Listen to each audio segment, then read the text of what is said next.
बिस्मिल्लाहिर्रहमानिर्रहीम। अस्सलाम वालेकुम नादरीन, आप यूट्यूब चैनल देख रहे हैं, मैं इमरान खान हूँ। नादरीन, डोनाल्ड ट्रंप की गालियों के बाद सूरत बहुत अजीब सी हो गई। यानी वो जगह जहाँ से डोनाल्ड ट्रंप को थोड़ी बहुत ठंडी हवा आती थी वो भी नहीं आ रही अब। डोनाल्ड ट्रंप के हमायती भी अब शर्माना शुरू हो गए हैं कि यार ये किस बंदे की हमने सपोर्ट कर दी है। एक अजीब ढिठाई है और अजीब सूरत है। डोनाल्ड ट्रंप के लिए रास्ते बंद होते जा रहे हैं। एप्स्टीन फाइल से जो एक कमबख्ती डोनाल्ड ट्रंप की शुरू हुई और उसके बाद जिस तरह से इमिग्रेंट्स के खिलाफ ऑपरेशंस किए गए अमेरिका में, ये चीज़ें गले से नहीं उतर रही थी। अमेरिका के अंदर महंगाई बढ़ रही थी, प्राइसेस ऊपर जा रही थी, डिफरेंट चीज़ें हो रही थी, तो डोनाल्ड ट्रंप के लिए मुश्किलात बढ़ रही थी। ऐसे में इन चीज़ों से जान छुड़ाने के लिए उसने ईरान पे अटैक कर दिया और वो सबसे बड़ी दलदल बन गई जिसमें वो फंसा हुआ है और अब उससे निकलने का कोई रास्ता नहीं मिल रहा, तो गालियां देने पे उतर आया। डोनाल्ड ट्रंप ने वो गंदी गालियां दी हैं और बाकायदा पब्लिकली दी हैं। और गाली बोलना तो चलो हो जाता ना, बंदे के मुंह से निकल गई, लिख कर गालियां दी हैं और अपने अकाउंट से उनको ट्वीट किया है, अपने अकाउंट से उनको पोस्ट किया है गालियों को। तो ये तो अब रिकॉर्ड का हिस्सा रहेगा। और डोनाल्ड ट्रंप की गालियों ने पूरी दुनिया को, खास तौर पे उन लोगों को जो आसिम मुनीर टाइप या शहबाज शरीफ साहब की तरह डोनाल्ड ट्रंप को बना रहे थे अमन का नोबेल इनाम का हकदार, यानी इन्होंने तो नामजद कर दिया था कि अमन का नोबेल इनाम इस आदमी को मिलना चाहिए। अब डोनाल्ड ट्रंप रोजाना की बुनियाद पर साबित करता है कि ये कितने बड़े बेवकूफ़ हैं। डोनाल्ड ट्रंप रोजाना की बुनियाद पर जब कोई नई खच मारता है तो पता चलता है जनाब जिम्मेदार ये लोग हैं जो ये कहते रहे कि इस आदमी को अमन का नोबेल इनाम दिया जाए। शहबाज शरीफ तो उसको सेवियर ऑफ द वर्ल्ड, जिधर देखता है उधर ही सैल्यूट। अजीबो गरीब किस्म की इन्होंने हरकतें की। तो अब वो डोनाल्ड ट्रंप की गालियों ने हालात को बहुत कशीदा बना दिया। डोनाल्ड ट्रंप पे उसके ऊपर धमकियां भी दी हैं कि बिजली घरों पे और पुलों के ऊपर बड़ी तबाही फैलाई जाएगी, इंफ्रास्ट्रक्चर तबाह किया जाएगा। और फाइनली एक ट्वीट किया डोनाल्ड ट्रंप ने, उसमें लिखा ट्यूसडे 8 PM ईस्टर्न टाइम। ये ईस्टर्न टाइम अमेरिका का जो ईस्टर्न एरिया है या कनाडा का, वो उसको कहते हैं आप। पाकिस्तान से इस वक्त जो ईस्टर्न टाइम है उसका फर्क चल रहा है 9 घंटे का। यानी उन्होंने अगर 8 बजे रात को मंगल को अटैक करने का कहा है ना, कि 8 बजे रात को मंगल को अटैक करेगा अमेरिका ईरान के ऊपर, तो उस वक्त पाकिस्तान में बुध की सुबह 5 बजे होंगे। पाकिस्तान का टाइम फॉरवर्ड चलता है ना, तो बुध की सुबह 5 बजे होंगे पाकिस्तान में और अमेरिका का जो ईस्टर्न टाइम है वहां पे मंगल की रात 8 बजे का टाइम होगा। तो ये डोनाल्ड ट्रंप ने टाइम भी बता दिया कि जनाब इस टाइम पे हमला किया जाएगा। अब बहुत कभी इम्कान है कि मुज़ाकरात हो जाएं अगले 1 दिन में या मैक्सिमम 2 दिन में, क्योंकि इसमें बड़े संजीदा लोग भी अब बीच में पड़ गए हैं कि किसी भी तरह ये मुज़ाकरात करवाए जाएं। तो पीर का दिन और मंगल का दिन, ये दोनों दिन बहुत इंपॉर्टेंट हैं। और डोनाल्ड ट्रंप ने भी कहा कि कल तक ईरान के साथ मुआहदा होने का कभी इम्कान है और कोई ना कोई मुआहदा हो जाएगा। ये फॉक्स न्यूज़ को इंटरव्यू देते हुए डोनाल्ड ट्रंप ने कहा, अगर जंग के खात्मे के लिए जल्द कोई मुआहदा ना हुआ तो सब कुछ तबाह कर दूंगा और ईरान के तेल पर कब्जा करने पर भी हम गौर कर रहे हैं। और इंटरव्यू में उन्होंने कहा कि एक मुआहदा कल तय पाने का कभी इम्कान है और वो इस वक्त मुज़ाकरात कर रहे हैं। ये डोनाल्ड ट्रंप ना कह देते हैं बात, लेकिन निकलता कुछ नहीं। पिछले 1 महीने से डोनाल्ड ट्रंप मुज़ाकरात ही कर रहा है। शुरू में लड़ाई की, जब ईरान ने वापस मारना शुरू कर दिया, इन्होंने मुज़ाकरात शुरू कर दिए। लेकिन अब टाइमलाइन देखें, सबसे पहले कहा जी एटमी सलाहियत का खात्मा करेंगे, मिसाइलों की सलाहियत का खात्मा करेंगे। ईरान ने कहा हो जी कर लो, कुछ भी नहीं हुआ। फिर कहा जी कि अवाम से हम बगावत करवा देंगे, रिजीम चेंज हो जाएगा, वो भी ये कोशिश करके देख लिया, नहीं हुआ। बल्कि यहाँ एक और खबर है, डोनाल्ड ट्रंप ने एक और एतराफ़ किया अपने इंटरव्यू में। डोनाल्ड ट्रंप ने एक एतराफ़ जुर्म किया कि ईरान में होने वाले मुजाहरों में, ये जो आज से कुछ अर्सा पहले मुजाहरे हो रहे थे, उन मुजाहरों में मुजाहरीन को असलहा भी कुर्दों के जरिए से भिजवाया, लेकिन मुजाहरीन तक वो असला पहुंचा नहीं। अब आप यहाँ से अंदाज़ा करें कि दहशतगर्दी और क्या होती है कि आप अवाम के हाथों में असला पकड़ा देंगे, मारो हुकूमत को या कत्लेआम करो मुल्क के अंदर। तो डोनाल्ड ट्रंप ने ये एतराफ़ किया है कि उसने बाकायदा बहुत सारे हथियार कुर्दों के जरिए से, और मैं उस वक्त आपको रिपोर्ट कर रहा था, ये बात तो कुछ लोग कह रहे थे जी कि इसके अंदर ये ऐसा नहीं है, लेकिन ये अमेरिका ने कोशिश की थी कि रिजीम तब्दील हो जाए और जो एहतजाज करने वाले लोग हैं उन तक हथियार पहुंचाने की कोशिश भी की थी।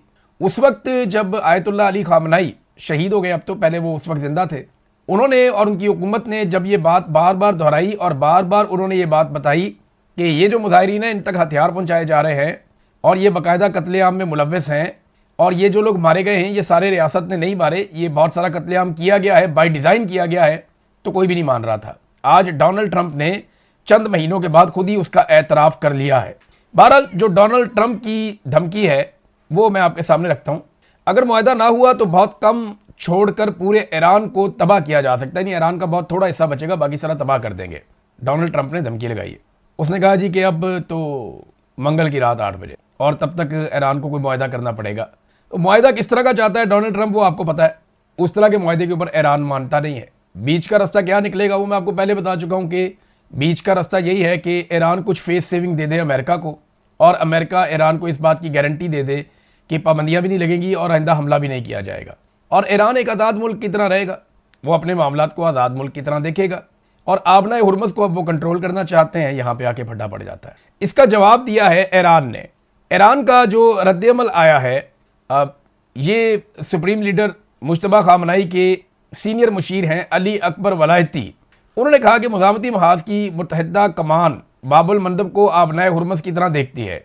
अमेरिका ने दोबारा कोई गलती की तो आलमी तवानाई और तजारत का बहाव एक ही वार से मफलूज हो सकता है। यानी फिर आलमी तवानाई भी नहीं होगी और तजारत का जो बहाव है वो भी हम रोक देंगे, और ये हम एक ही बार से कर देंगे। ईरान के पास भी स्ट्रेटेजी तो है ना, उनके पास अपनी हिकमत अमली है कि अगर ठीक है अमेरिका ये करेगा तो हम ये करेंगे, अगर वो करेगा तो हम वो करेंगे। इन्होंने भी, ईरान ने भी अपना कुछ ना कुछ बंदोबस्त करके रखा हुआ है। लेकिन अमेरिका जो करने जा रहा है उसका नुकसान कोई ईरान के अंदर जो रजीम है उसको नहीं होगा, वो तो अवाम को नुकसान होगा। अगर इंफ्रास्ट्रक्चर आप तबाह कर देंगे, आप पावर प्लांट्स तबाह कर देंगे, आप ग्रिड्स तबाह कर देंगे, आप पुलों को और इंफ्रास्ट्रक्चर को तबाह कर देंगे, इमारतों को तबाह कर देंगे, रिहायशियों को तबाह कर देंगे, तो ये तो आम ईरानी को इसका नुकसान होगा। ईरानी अवाम जो है वो इसका खुमियाजा भुगतेगी। बहरहाल डोनाल्ड ट्रंप ने बहुत सारा कुछ करके देख लिया। कभी इंफ्रास्ट्रक्चर को तबाह किया, कभी अवाम से बगावत कराई, कभी लीडरशिप का कत्लेआम करवाया, कभी 2 दिन का वक्त दिया, फिर 5 दिन का वक्त दिया, फिर 10 दिन का वक्त दिया, मुज़ाकरात की कोशिश की, फिर हमलों की धमकियां दी, फिर कहा जी ज़मीनी अफवाज हम भेज देंगे, और अब मंगल की शाम 8 बजे। अच्छा, ज़मीनी अफवाज भेजने के ऊपर ना एक सर्वे हुआ है। ये सर्वे हुआ अमेरिका में और करवाया CNN ने। CNN आजकल बहुत सर्वे करवा रहा है। डोनाल्ड ट्रंप के वैसे भी CNN खिलाफ है, ये बात आप याद रखिएगा। मैं CNN का हवाला देता हूं तो एक मार्जिन आपको रखना है कि CNN डोनाल्ड ट्रंप के खिलाफ है और डोनाल्ड ट्रंप CNN के खिलाफ है। फॉक्स न्यूज़ डोनाल्ड ट्रंप के हक में है और डोनाल्ड ट्रंप और उसकी पार्टी फॉक्स न्यूज़ से प्यार करते हैं। अब CNN ने एक और सर्वे करवा दिया, लेकिन देखिए अमेरिका में झूठे सर्वे आप करवा नहीं सकते हो, केस हो जाता है, बंदा फंस जाता है, चैनल भी फंस जाता है, उसकी क्रेडिबिलिटी भी बढ़ जाती है।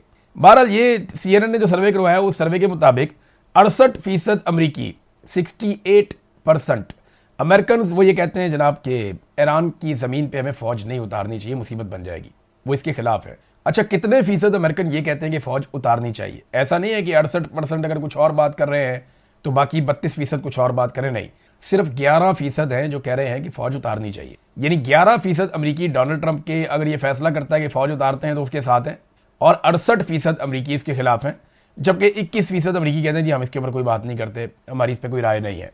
ये है इस वक्त अमेरिका के अंदर पाई जाने वाली सोच। नाज़रीन, एक बड़ा इशू और है, वो है बुशहर, जहां से रूस ने अपने बहुत सारे वर्कर्स को अभी निकाला है। बुशहर में एक एटमी पावर प्लांट है ईरान का और ये फंक्शनल है। अब ईरान ये बार बार बता रहा है कि इसके आसपास धमाके हो रहे हैं, कभी ड्रोन मारा जाता है, कभी मिसाइल मारा जाता है, कभी रॉकेट मारा जाता है, तो इसके आसपास बहुत करीब में धमाके हो रहे हैं, और एक गलती और पूरा खित्ता लपेट में आ जाएगा। और ये IAEA रोजाना की बुनियाद के ऊपर 3-3, 4-4 दफा पूरी दुनिया को खबरदार कर रही है। जो ये एटमी असासों के हवाले से आलमी इदारा बना हुआ है, वो पूरी दुनिया को बार बार खबरदार कर रहा है कि ये रोके आप, ये हो गया तो सब फंस जाएंगे।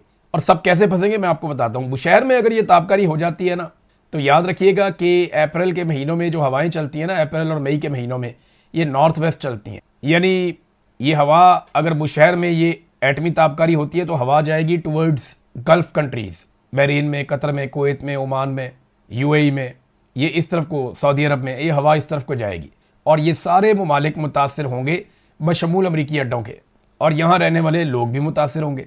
और जो बीच में पर्शियन गल्फ है जहाँ पे बेशुमार दुनिया के बहरी जहाज खड़े हैं वो भी मुतासर होंगे। तो ये बड़ी मुसीबत बन जाएगी। और अगर हवा चलती है अपोजिट साइड पे तो ईरान का एक बहुत बड़ा हिस्सा मुतासर हो जाएगा।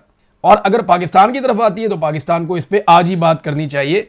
पाकिस्तान भी इससे, अगर गरबन शरकन हवा चलती है, और ये चलती होती है हवा, ये जो सीजन है ना आपका अप्रैल का, मई का, जून का, ये तेज हवाओं वाला सीजन होता है, इसमें हवा तेज चलती है, तो इसका नुकसान हो सकता है। ये बात सबको ज़हन में रखनी पड़ेगी, और ये बार बार खबरदार किया जा रहा है उन लोगों की जानिब से जो लोग जंग को और उसके नुकसानात को जानते हैं। फ्रांस के साथ UAE का एक मुआहदा था, वो भी UAE ने ख़त्म कर दिया। ये राफेल तैयारों के हवाले से था, वो 5 अरब यूरोस का मुआहदा था, तो ये मिलकर काम करने वाले थे। इसमें UAE का एक दिफाई नुक्ता नज़र से फ्रांस के साथ मुआहदा था, तो पार्टनरशिप थी, वो ख़त्म हो गई। UAE पीछे हट गया क्योंकि फ्रांस जो है वो अटैक करता नहीं है अब नए हुर्मुज़ खुलवाने के लिए, और फ्रांस इस लड़ाई में उतरता नहीं है। एक नाजरीन जो खबर आई थी ना, जो सबसे इंपॉर्टेंट है, वो ये है कि शुमाली कोरिया के 500 ऐसे मिसाइल जो 15,000 किलोमीटर तक मार कर सकते हैं, इस खबर को बहुत हवा दी जा रही है, बहुत फैलाया जा रहा है।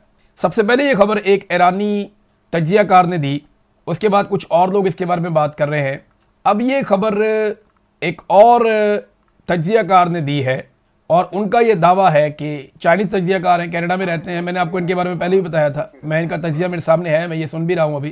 तो इन्होंने ये दावा किया है कि वाकई ईरान ने ऐसा किया है और कोरिया ने उनको हथियार दिए हैं। वो कहते हैं कि शुमाली कोरिया और ईरान ने दुनिया के 500 जदीद तरीन सॉलिड फ्यूल ICBM की मुंतकली मगरबी मुदाखलत के बगैर मुकम्मल कर लिए। यानी मगरबी ममालिक को पता ही नहीं चला और वो इतना सारा हथियार अपने पास ले भी गए ईरानी शुमाली कोरिया से। शुमाली कोरिया का तैयार करदा 500 हवासोंग 18 मिसाइलों का निज़ाम, जिसने 2023 के तजर्बाती लॉन्चों में 15,000 किलोमीटर से ज़्यादा की दूरी तक मार करने की सलाहियत दिखाई, अब सिर्फ इसराइल या मशरिक़ वस्ता में अमरीकी अड्डों तक ही नहीं बल्कि खुद अमरीका तक पहुंचने की सलाहियत रखता है। ये 500 मिसाइल एक इंतहाई खुफिया लॉजिस्टिक ऑपरेशन के जरिए ईरानी सरजमीन पर ज़ेरे ज़मीन महफूज मकामात पर पहुंचा दिए गए हैं, जहां वो ईंधन से भरे और निशाने पर सेट खड़े हैं। ये जनाब एक दावा है। दोबारा एक और जानिब से भी आ गया, जो चाइनीज़ तज्जियाकार हैं वो भी ये कह रहे हैं। इससे पहले जो है वो ईरानी तज्जियाकार है वो भी ये कह रहे हैं। लेकिन जंग में पहला कत्ल जो है वो सच का हो जाता है। ये बात मैं आपको बार बार इसलिए कहता हूँ कि जो चीज़ मैं रिपोर्ट करता हूँ बताता हूँ कि ये किसने कही है, और अगर ये बात सच है तो ये अमेरिका के लिए बहुत परेशान कुन बात है, क्योंकि ईरान जिस स्टेट ऑफ माइंड में उसका कोई पता नहीं, वो 500 मिसाइल इकट्ठे ही चला दे टूवर्ड्स अमेरिका, मुसीबत बन जाएगी अमेरिका के लिए, बहुत बड़ी मुसीबत बन जाएगी। सुपर पावर का स्टेटस ही उनका बढ़ जाएगा अगर ये इस तरीके की कोई चीज़ होती है तो। नादरीन, एक बहुत बड़ी मूवमेंट नोट की गई है, नकलो हरकत है। ये यूरोप से मिडल ईस्ट की जानिब अमरीकी बमबार तैयारों की नकलो हरकत है और बड़े पैमाने पर हथियार और फौजी और बमबार तैयारे ये पहुंचाए जा रहे हैं मिडल ईस्ट में। तो इसका मतलब ये है कि डोनाल्ड ट्रंप ने जो बात की वो कुछ हद तक उस बात को पूरा करने पर तुले हैं। अब या तो अगले 2 दिनों के अंदर कोई ना कोई मुज़ाकरात होंगे, चीज़ें बेहतर होंगी, या फिर अगले 2 दिन के बाद कोई बड़ी जंग शुरू हो सकती है। एक और चीज़, आसिम मुनीर साहब ने एक जुमला बोला था, आज बहुत वायरल हो गया पाकिस्तान में हर तरफ। आसिम मुनीर साहब की बेटी की शादी पे आए UAE के हुक्मरान। ज़ाती ताल्लुकात जब आप बनाते हैं और मुल्क को पीछे रखते हैं और आप बड़े बड़े वादे कर देते हैं अपने ताल्लुकात बनाने के लिए, तो उसका नुकसान मुल्क को होता है। हमने अमेरिका से बहुत बड़े बड़े वादे कर दिए, सऊदी अरब से कर दिए, UAE से कर दिए, सबके साथ बहुत बड़े बड़े, कौम से इतने बड़े बड़े वादे कर दिए। 300 यूनिट तक बिजली मुफ्त देंगे, ये वादा किया था ना एस्टेब्लिशमेंट के लोगों ने। आसिम मुनीर की जो टीम है उन्होंने ये वादा किया था कि 300 यूनिट बिजली मुफ्त होगी और मोटरसाइकिल के अंदर पेट्रोल भी मुफ्त होगा। लेकिन आसिम मुनीर के लोगों को जब जबरदस्ती इक़्तिदार में लाकर बिठाया गया तो ना 300 यूनिट बिजली मुफ्त हुई और ना मोटरसाइकिल पे पेट्रोल मुफ्त हुआ, बल्कि पेट्रोल पहुंच गया 500 रुपये लीटर तक और बिजली जो है उसको भी 4 गुना महंगा कर दिया, अभी मजीद महंगी करने जा रहे हैं। तो आसिम मुनीर साहब का एक स्टेटमेंट है, पाकिस्तान यहां से अब ऊंची उड़ान की तरफ जाएगा। कहां गया ऊंची उड़ान की तरफ साहब? 26वीं और 27वीं आईनी तरमीम के बाद उनके इस किस्म के दावे थे कि पाकिस्तान अब ऊंची उड़ान की तरफ जाएगा, क्योंकि वो सब कुछ ठीक कर देंगे। उन्हें लगता था, उन्हें इस्तिस्ना मिल गया है, वो फील्ड मार्शल बन गए हैं, ताहयात इस्तिस्ना उनके पास है, उन्हें कोई हिला नहीं सकता, 5 साल की एक्सटेंशन भी मिल गई है। तो उन्हें लगा कि यहां से पाकिस्तान ऊंची उड़ान की तरफ जाएगा। लेकिन हम देख रहे हैं कि जिस दिन से आसिम मुनीर साहब पाकिस्तान के आर्मी चीफ बने, इंसानी हुकूक हो, दहशतगर्दी हो, पाकिस्तान के अंदर मईशत हो, पाकिस्तान के अंदरूनी बैरूनी कोई भी मामला हो, हर चीज़ में पाकिस्तान नीचे गया। सिर्फ एक छोटी सी अचीवमेंट मिली कि इंडिया के तैयारे गिर गए और उसको लेकर वो एयरफोर्स ने गिराए थे, लेकिन आसिम मुनीर साहब ने उसको अपनी कामयाबी बनाकर खुद फील्ड मार्शल का ओहदा ले लिया। आप बताएं ना, ईरान का आर्मी चीफ कौन है? इतनी बड़ी जंग लड़ रहा है सुपर पावर के साथ, कौन है? अभी कल जो है वो कल परसों की बात है, अमेरिका ने अपने आर्मी चीफ को हटाया तो हमें पता चला इसका नाम क्या है। हमें तो पता ही नहीं था। और भाई आर्मी चीफ जंगे नहीं लड़ते होते, जंगे कौम लड़ती होती है, प्रोफेशनल फौज लड़ती होती है। यहाँ उठा के आर्मी चीफ को सारा कुछ सारा क्रेडिट दे देते हैं, तो ये ऐसे नहीं होता। ये हमारे यहाँ पे पॉलिटिक्स है और उस पॉलिटिक्स का फायदा उठाया जाता है। बहरहाल कहा इन्होंने कुछ हुआ कुछ, मईशत भी तबाह हो गई, लोग गरीब हो गए, सरमायाकारी बंद हो गई और आज पाकिस्तान वहाँ खड़ा है जहाँ पाकिस्तान जिनको दोस्त कहता था वो भी आंखें दिखा रहे हैं। चाइना हमसे नाराज़ है, UAE हमसे नाराज़ हो गया, अमेरिका जो है उसको इन्होंने राज़ी रखा हुआ है चापलूसियाँ कर करके। सऊदी अरब को कैसे राज़ी रखेंगे? अगर वाकई वो लड़ पड़ते हैं तो आप कैसे लड़ेंगे? ये बड़े सवालात हैं। जब आप ज़ाती फ़ायदे के लिए मुल्क को इस्तेमाल करते हैं तो फिर नुकसान भी मुल्क को होता है। अब तक के लिए इतने, अपना ख्याल रखिएगा, अपने इस चैनल का भी। अल्लाह हाफ़िज़।